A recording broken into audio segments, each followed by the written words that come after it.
2 years since the Insta360 1R hit the shelves, we finally got a firmware update that gives us in-camera electronic image stabilisation with the 1-inch sensor module. I took the 1R and the GoPro 10 down to the beach to test this new quick flow state stabilisation, and it gets the job done. Yeah, the footage is quite smooth, but it's only available up to 4K 50 frames per second. Mindful that this is a 5.3K camera, much like the GoPro 9 and 10, and it introduces artifacts into the image that deteriorates the picture quality. With 2 years of firmware updates culminating in us finally getting in-camera stabilisation there with the 1-inch module, we have a credible action camera here. But it's 2 years old and it costs, at the end of 2021, $549. That is a lot of money, $549. Since this was released, we got the GoPro 9, we got the GoPro 10, both pretty great action cameras. DJI cut the price of their original Osmo Action to $199 in the US market, and we had the release of the DJI Action 2 just there. This is the most expensive out of all the cameras I've just mentioned, and it's 2 years old. We're going to have to get into this and see if there's any reason why you would buy this now at the end of 2021. Let's do it.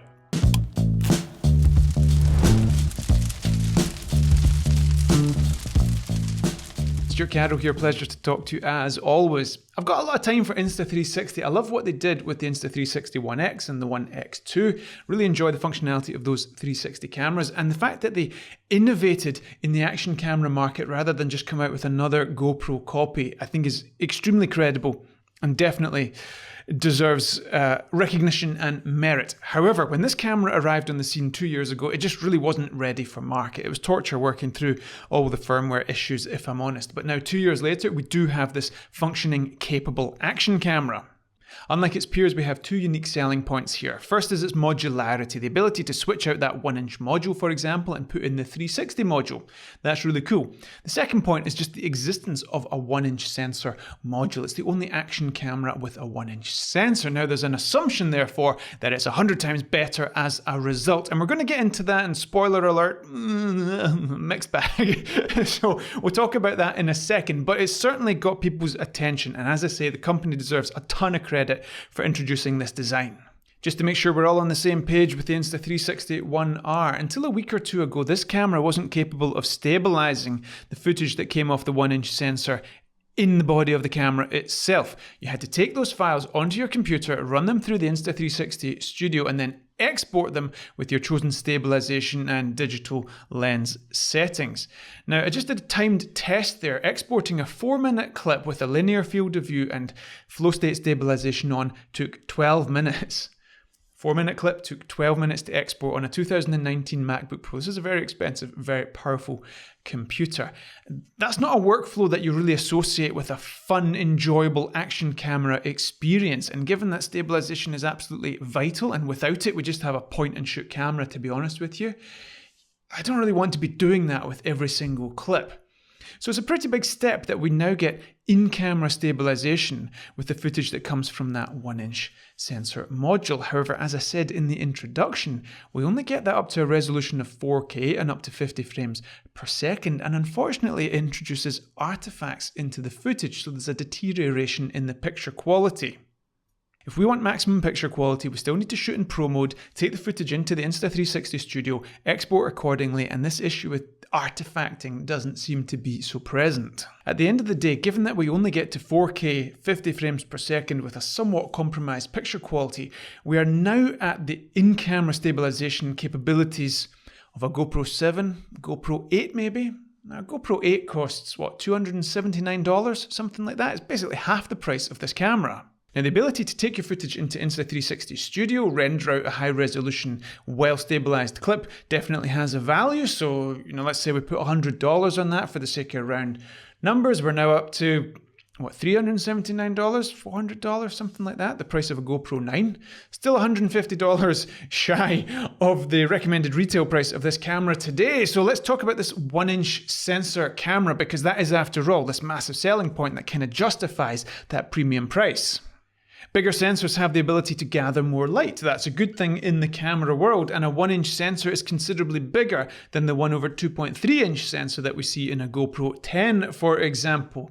The question I have is why, when we put the two images side by side of these cameras on exactly the same settings, do they have exactly the same exposure, given that this one has a bigger sensor?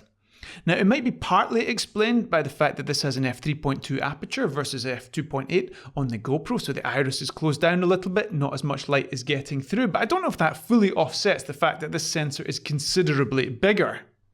So 1-inch sensor or not, this camera has exactly the same light gathering capability as a GoPro, and you can see it in our tests. You can see it in the waveform for some kind of objective measure of exposure. It doesn't gather more light than a GoPro.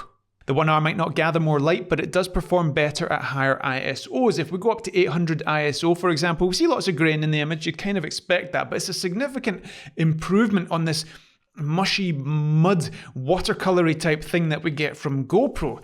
They put in this 3D noise reduction. That's the same stuff you get on CCTV cameras. It just blends all the shadows together and it just doesn't work. So when a GoPro 100 ISO, 200 ISO max, here we have the option to go higher if the image is quite dull. If we shoot at a higher frame rate, like 50 frames per second, we get a significant crop in the image at the time of capture. Now, given that with action camera applications, often we want to be as wide as possible to immerse ourselves in the action, something you might want to know. Something else you need to know about the 1-inch module is that it has a minimum focusing distance of 90 centimeters. That's something you need to know if you're a vlogger, for example. Hold the camera here, take advantage of that nice wide angle, your face will be out of focus. That, I assume, is down to this 1-inch sensor. Introduces this notion of shallow depth of field. That's not something we're typically accustomed to with action cameras. As long as you keep it out here, you'll be okay. Turning our attention to some of the other core features of an action camera, how is the onboard audio quality? It's okay. Let's run a test. How does the audio sound? I'm sitting at the back of the desk here, an arm's length away. 1, 2, 3, 4, 5, 6, 7, 8, 9, 10. 1, 2, 3, 4, 5, 6, 7, 8, 9, 10.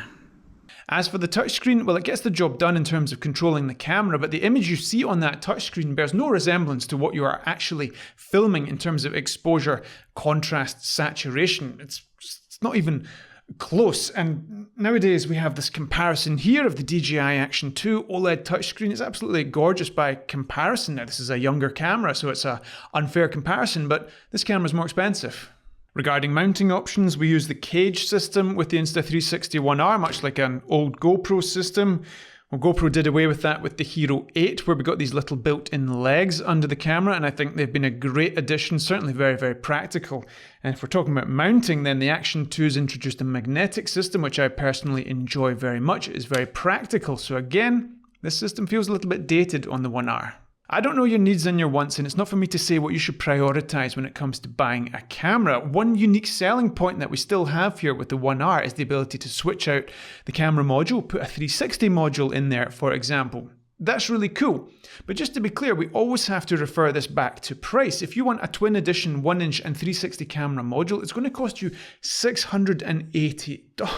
That's an enormous amount of money. I'm super excited to see what Insta360 does next. As I said, 2 years ago, they came out with this when they could have just come out with a GoPro copy. They innovated, and that's really, really cool. And even better than that, they've stuck with this product and updated it and made it better even 2 years later with the introduction of that quick flow state stabilisation, which is great if you already own this camera. If you don't own it today, however, I do think it's a big ask at $549, given that that massive selling point of the 1-inch sensor camera maybe doesn't bring us all the benefits that we've been led to believe, shall we say.